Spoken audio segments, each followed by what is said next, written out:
Fine. So we will be understanding some common basic commands or methods over here, okay, which you can use at any particular time or as per your requirement or understanding. Say for example, right now I have used driver.get and I'm opening a URL on this particular Chrome browser. If I want to like do some navigation, okay, some navigation commands. So navigation commands, or you can say methods, navigation methods. I want to navigate to a particular, okay, I want to navigate to a particular page. Say for example, my account, okay. So this is login. Let me go to some other. Okay, let's go to smartwatches. Okay, so I'll copy this. I'll copy this URL and I will say driver dot navigate dot to. Okay, and then I have to pass. So right now I am on this particular home page. Okay, and this particular method navigate to will redirect me to this particular index page wherein it is having or displaying a product related to smartwatches. Okay, this particular page. So that is where I will be redirected. Now say for example I want to go back to this page or home page. In that case, so you might be using this button, okay, back button, or you might be using forward and refresh buttons. So how to automate these buttons? Okay, so let's go with that. So driver dot navigate dot back. So this is like browser back button. Okay, browser back button. Then again, if you want to move to the first page or the next page, so it's or you can say next page. So driver dot navigate dot forward. So this is browser forward. Okay, forward button or next page button. Then if you want to refresh, so driver dot navigate dot refresh. So refreshes the browser. Okay, now clear.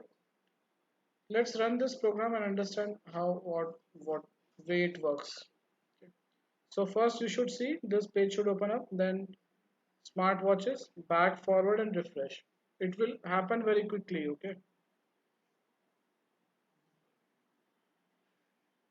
Smartwatches, back, forward, and refresh. Back. Yeah. So this is how you can actually do these actions with the help of automation. Navigation methods. Okay.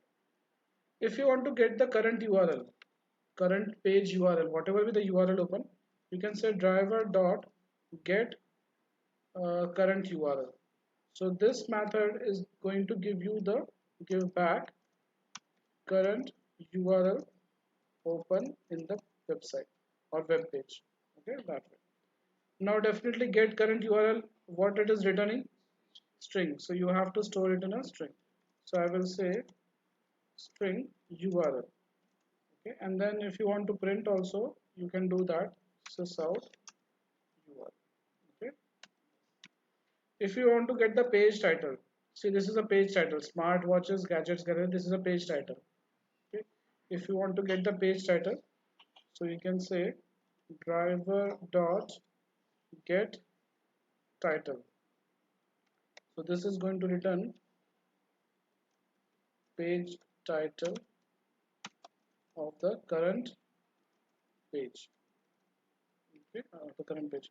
Where you can find this title? Where you can find this title on the HTML?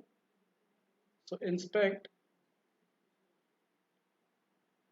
and there would be a head section. Okay, not in the body section. In the head section, you will see title tag. So this title tag is containing of like smartwatches, gadgets, gallery. In any website, you will see there will be head tag, and this title tag will be containing that title. So if you want to retrieve that title, you can use this method get title. Okay. Again, this get title is going to throw or send string. Okay, return string. So string title. equals this, and then sys out, okay, title control S, okay, fine. What else? Say for example, if I want to check whether the element is present, enabled, disabled, okay, something like that. I can inspect this. I can inspect this, and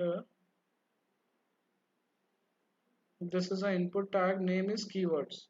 Okay, I'll say driver dot find element by dot name, and what is the name? Keywords, right? So then I can say dot is displayed.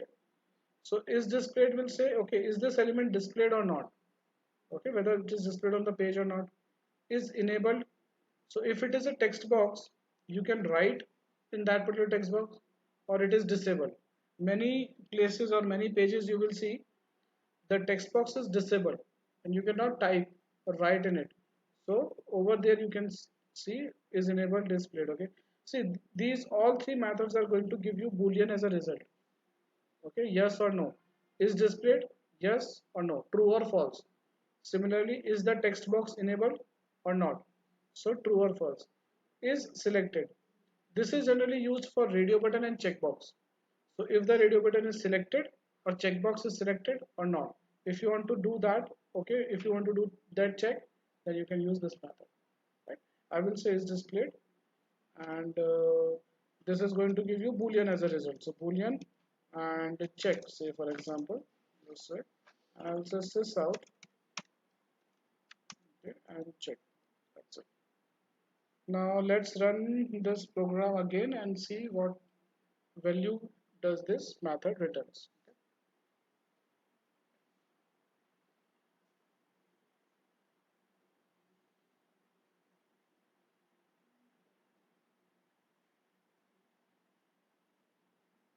Back, forward, refresh, okay, get title, get URL, and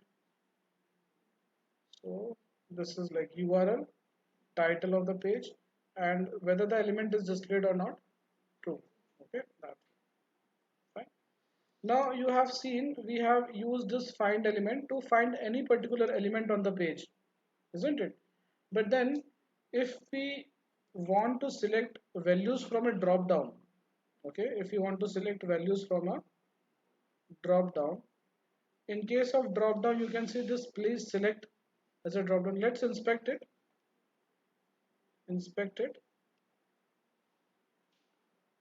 and over here you will see, okay, this is a select tag. Okay, this is select tag. So first of all we have to identify this is a drop down using like name, manufacturer's ID, but then we have to select a value also, which is again part of your option tag, isn't it? So just for select or just for drop down, how to inspect it or how to interact with drop down, there is a select class in WebDriver. Okay, first of all let's copy this manufacturer's ID. Okay, and then in case of WebDriver there is a select class. The way we have select tag, we have select class. I'll say drop down equals new select. Now this select constructor is taking web element as an argument. Okay, so where do we get this web element as an argument or parameter? Return type from find element. Find element method, okay, find element method always returns a web element. Okay, so we can use over here driver dot find element, okay, by dot, and what was that name, right? Name, sorry. So by dot name manufacturer's ID. Now this is going to locate your drop down, okay, and definitely this find element method is returning web element, which is nothing but the parameter, which is a parameter of your select constructor. This is a constructor, right? See constructor, right? Select constructor which is taking web element as a parameter.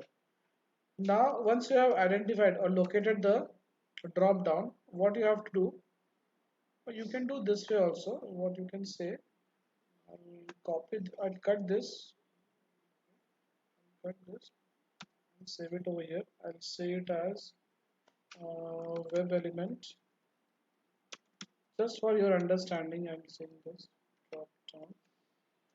Okay, and this I'm going to get it from import org OpenQA Selenium, and I'll copy this and paste it over here. I can do this way also, right? Sure. Then I want to select a value from the drop down. Okay, let's put simple. Then I'll say drop down dot. Okay. Then you have select. So you have three options: select by index, select by value, select by visible text. So index means this is at a zero index. This is one, this is two, three, and so on. Okay. Then you have select by value. Value means this particular value is equal to 693. So HP is having 693, Motorola is having like value 13, and so on. Then visible text as in whatever you can see over here, HP, Motorola, Nikon, Samsung, Sony, these are visible text. Okay, so you can use any of the methods. Okay, I'll go with index, and if you want to select Nikon, what is the index? 0, 1, 2, 3. 3 is the index. Okay, index always starts from 0. Okay, so let's see. Okay, let's see if it selects value. So there are two steps when you interact with drop down. There will be two steps. First, you have to identify the drop down and then select the value.